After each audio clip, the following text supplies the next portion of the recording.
Boom shakalaka, guys. Welcome to today's channel. I'm going to talk about why I sold everything I've got, stocks, 401k, everything, just to get back into crypto.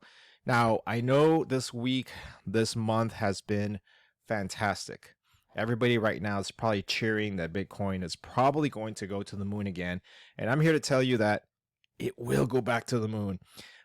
Let's talk a little bit about the rally, but in all seriousness, let's talk about the rally. Let's talk about what's happening here and what I'm actually doing here with my money, because I know some of you have already been watching or maybe dropped off from the market. But currently, I'm here to catch you guys up just so that you can see what's going on. And hopefully, you get some ideas about what you want to do with your portfolios and whatnot. Now, again, this is not financial advice or anything, but it is more of what I think is going to happen here in the next couple of days.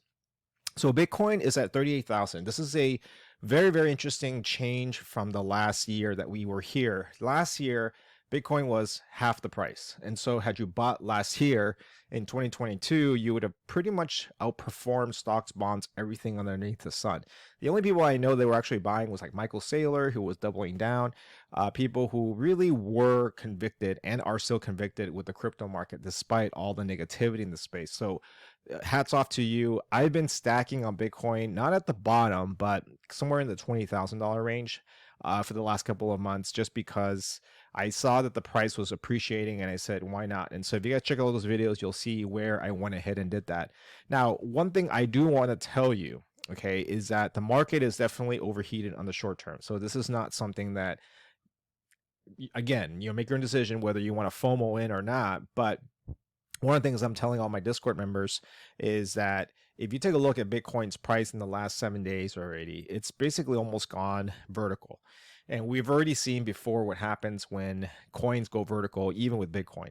But what I'm also here to tell you is that we are way past this whole fear of a recession, depression, market crash. So all those pundits that tell you that the market's going to crash, that everything's going to go down to zero, you really kind of want to wonder whether they're actually in the game or not.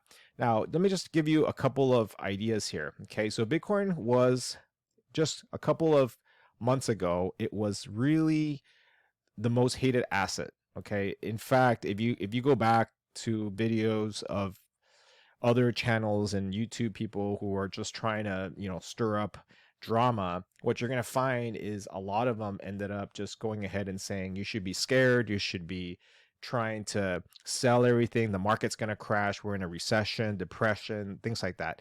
And as you can see, Bitcoin grinded all the way up in a whole year. Since the beginning of the year, had you bought Bitcoin, it was at $16,000. So now we're up more than double from what it was back in January. And that, to me, was a floor. 16,000 is the floor. You're not going to get more Bitcoin lower than that. The reason is because it's been a whole year, right? So let me just put this in perspective. This whole year has literally been a stealth rally. And on top of that, we're getting that ETF news, and throw in the picture that CZ is now in jail. Well, pretty much there really is, you can throw any more negativity on the space, and this coin definitely should have not been at 30,000. It should have been at like $1,000. So when I look at this and I ask myself, the question is, how much more can Bitcoin go? The answer is the sky's the limit at this point, because if you take a look at it, Bitcoin's a $746 billion market cap. That tells you something. That tells you that this is already blue chip grade asset class that mutual fund, pension funds, and institutions are going to look at this and they're going to say to themselves, this is not a coin that that's going to go to zero. Now, that's still possible, but it's not likely anymore. Maybe 10 years ago it was. Second point I'm trying to make is Ethereum. Now, Ethereum is very, very interesting because Ethereum is at $2,000, which is very close to where we were, again, not too long ago. Now, if you go back to all-time highs, Ethereum's already breaking out of this consolidation range that we've been having since the low here back at about $1,000. So it's already doubled. Now, we are not parabolic yet. So this is obviously a opportunity for you to really think about whether you want to really put more money into this at this point. And the answer is I do, because if you take a look at historically what has happened with Ethereum and Bitcoin when we get these stealth rallies is the parabolic runs come within a couple of months and maybe a year later.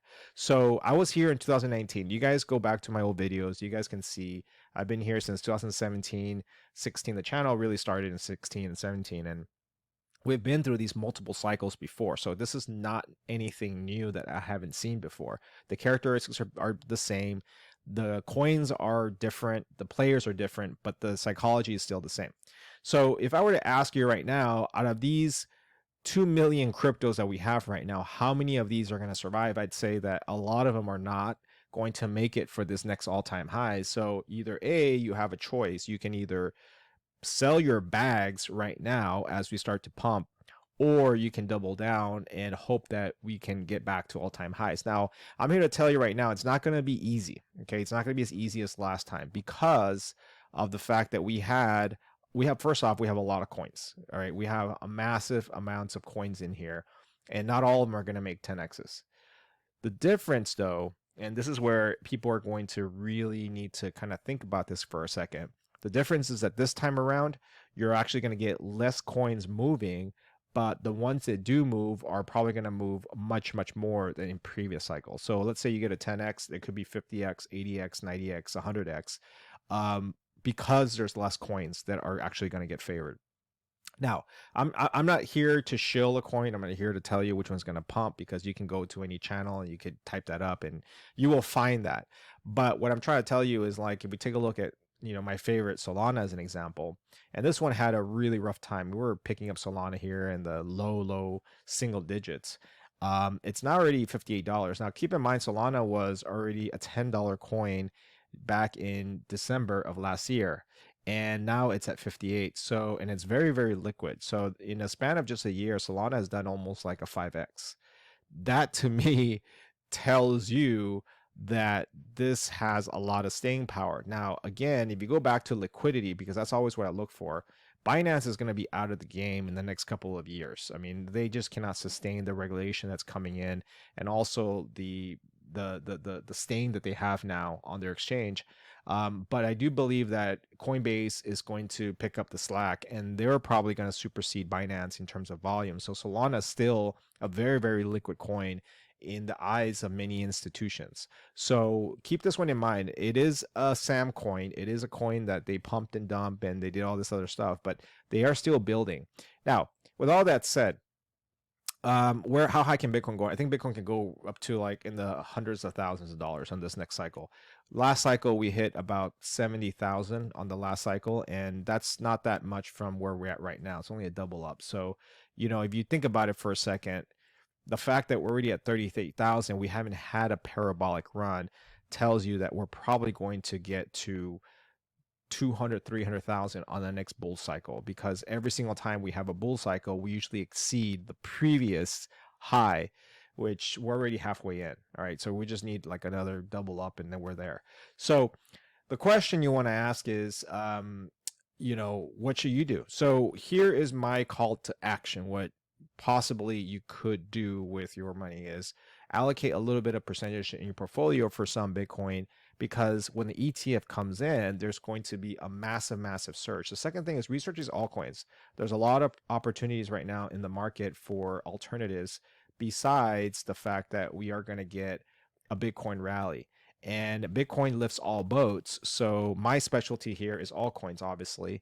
I love Bitcoin. I think it's a great asset class. But in terms of gains that you're going to potentially get, is going to be on the altcoin market, as we already know.